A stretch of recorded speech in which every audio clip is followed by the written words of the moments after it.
tahun 648 Masehi, saat kekuasaan berpindah dari Khalifah Umar bin Khattab ke Utsman bin Affan. Itu raja kerajaan Kalingga yang bernama Kartikeya Singa itu menyusun kitab undang-undang hukum pidana dan perdata yang diberi nama Kalingga Dharma Sastra. Hukum Kalingga, ya. Sekalipun sederhana, tapi itu KUHP pertama di Nusantara. Jadi di situ kalau ada orang mencuri, potong tangan. Orang yang membunuh dihukum bunuh. Itu zaman Kalingga.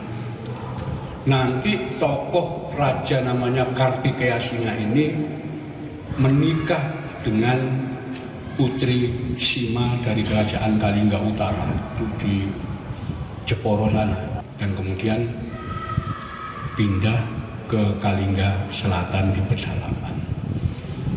Di mana Kalingga Selatan di pedalaman? Nah, ini ada utusan dinasti Tang yang datang ke Jawa tahun 674 Masehi. Rupanya Raja Kartikeya Singa sudah meninggal. Yang menjadi raja istrinya, yaitu Ratu Sima. Itu dicatat di situ. Di mana letaknya? Waktu itu utusan Kalingga, utusan dari dinasti Tang meletakkan tongkat.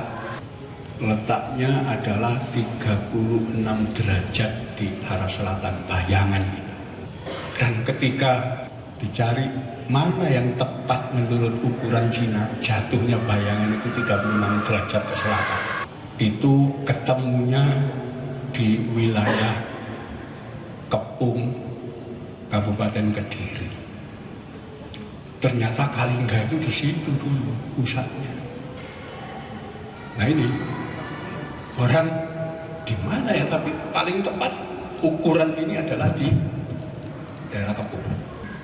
Dan utusan dari dinasti Tang memang menyebutkan bahwa ibu kota kerajaan namanya Kopo.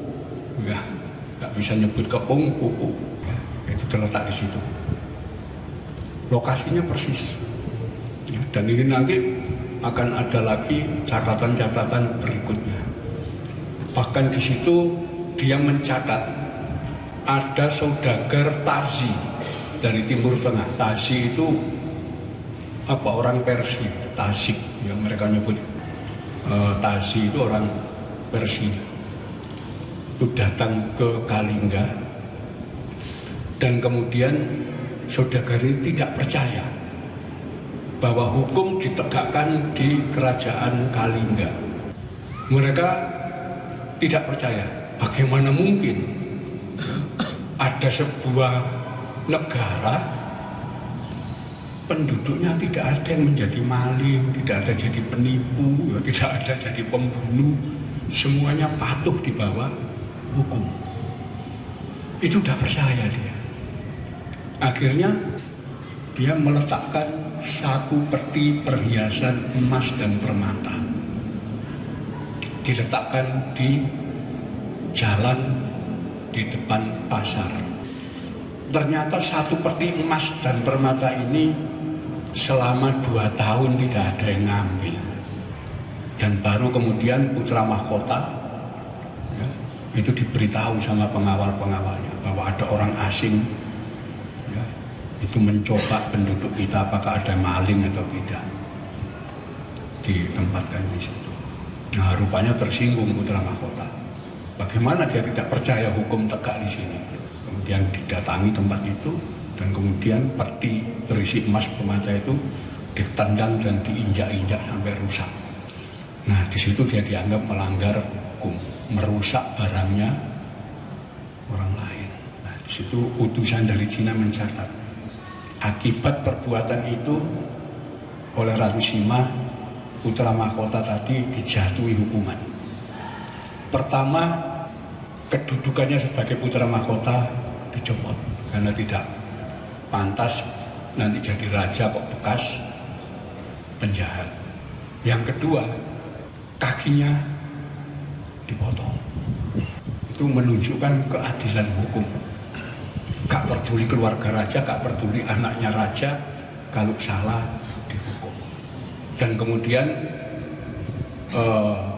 dalam catatan kuno, pangeran mahkota yang putra dari Ratu Sima ini namanya Pangeran Pradaputra.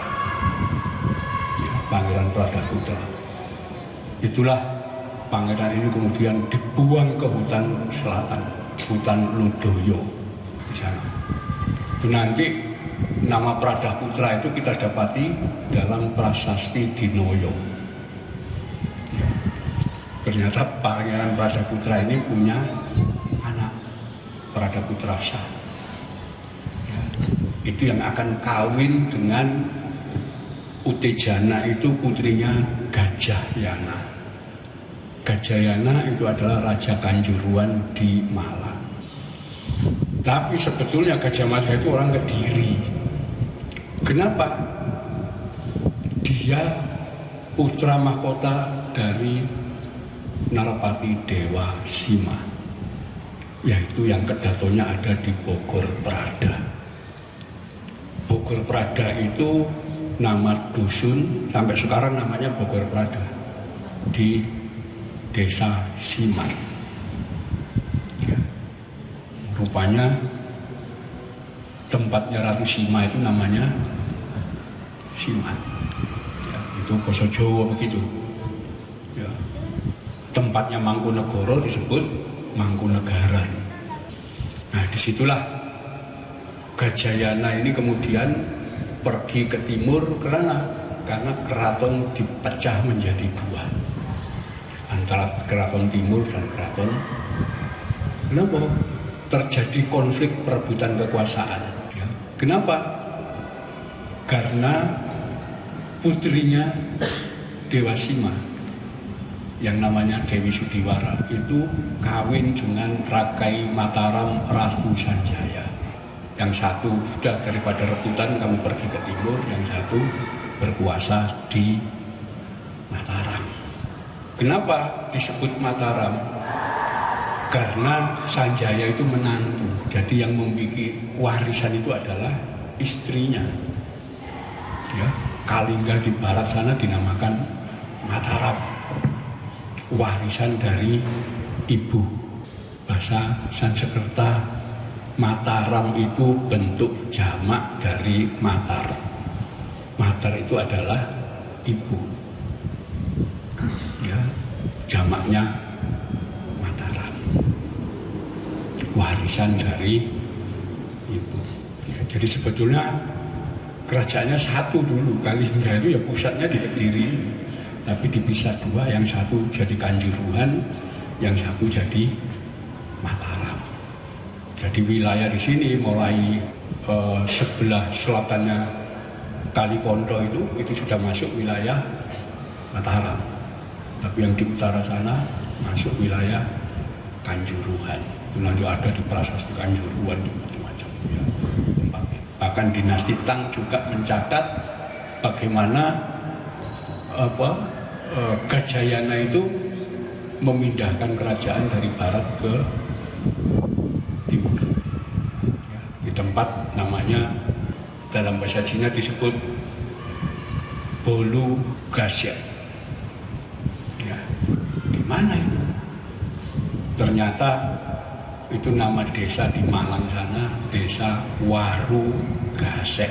Sampai sekarang nama itu nggak berubah. Masih ada Candi Badut, itu bekas peninggalan kerajaan Kanjuruhan. Itu di Desa Gasek sampai sekarang namanya tetap tidak berubah. Oh, ternyata dinasti Tang dulu betul tentang Gasek ini. Masih di situ. Itu perubahan-perubahan yang terjadi di situ. Ya, jadi ini nanti hukum Kalingga ini pada masa Wisnuwardana dan Kertanegara itu diperbaharui, disempurnakan. menjadi hukum KUHP yang namanya Purwadigama Dharma Sastra. Jadi raja-raja zaman dulu itu ada semacam keyakinan kalau mau jadi raja besar itu harus jadi raja muda dulu di Kediri sini. Karena itu Kertanegara itu sebelum menjadi Maharaja Singosari, dia diangkat menjadi raja muda di Doho. Awalnya di Keling dan kemudian di Doho. Nanti Jayanegara juga begitu, diangkat menjadi raja muda dulu. Silakan klik tombol subscribe dan aktifkan notifikasi pada tombol lonceng supaya tidak tertinggal video seputar misteri dan pembahasan menarik lainnya, dan klik tombol like juga jika sahabat menyukai video ini.